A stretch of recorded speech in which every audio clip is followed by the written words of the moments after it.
Jacob, first question I suppose has got to be, how's the head? Because obviously you went off with a bang against Wasp last week. Yeah, fine now. I've ticked the return to play protocol, so yeah, back to it. I mean, that's obviously great news. And I mean, what happened? Just got a bit of a knock on the head and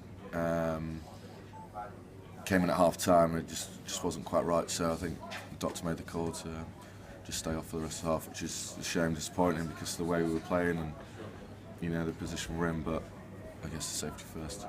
Yeah, absolutely. How aware were you of what happened in the second half, and the team went on to get that fantastic result? Yeah, I managed to watch it. Yeah, incredible. Some of the defensive efforts on our line in the 22 was just outstanding, and we're going to need that this week against Saracens. Yeah, sure. I mean, how big is the step up required to go there and compete against a team like Saracens? Yeah, they're a good team. They're a well-drilled team. They've got they've got a game plan that they stick to, and it's effective for them. So we'll have to be there. We'll have to match it. We'll have to be where we were for Wasps mentally, and probably a bit more really to do a good job. And for the pack in particular, there seemed to be dominance up front against Wasps. 3 penalties, won at scrum time. Just how pleasing is that for you as a unit? It is very pleasing, especially to get a driving maul try. That's one of the things we've been working on for the last few weeks, really, and to get a result there is nice. But I think, like I said earlier, we need to try and take that and up it and take the Saracens. They've got a huge forward game. The amount of times they drive the ball, in the line out, we're going to have to match. And they look to squeeze teams and get penalties. So, we'll have to be thereabouts this weekend.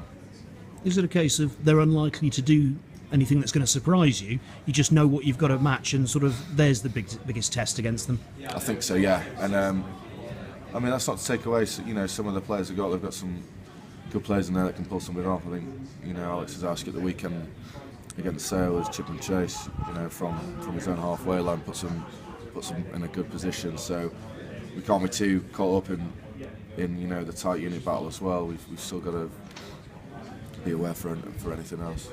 And you mentioned not giving away penalties. Look at discipline this year for Gloucester. Only 1 yellow card. That's the fewest in the Premiership. So you're doing something right, aren't you? Yeah, and I think these games are so tight, and the positions we get ourselves in towards the end of a game, we can be winning with 10 minutes to go, and it's that discipline that can affect you, really. I think I've just been someone then. Worcester gave away 17 penalties that weekend against Northampton, eventually lost by 1 point. So if you can really limit those those errors and opportunities that don't go your way, you need to be careful, and hopefully you can stay in the game longer and ultimately get the win. And your own battle for the number 7 shirt. Obviously, Matt Kvesic's come on last week, put himself about. So I suppose you're both pushing the standards even higher, aren't you? Yeah, I like to think so. We're both competitive people, so like the whole back row, really, you have to be on top of your game. If you want to get a starting shirt.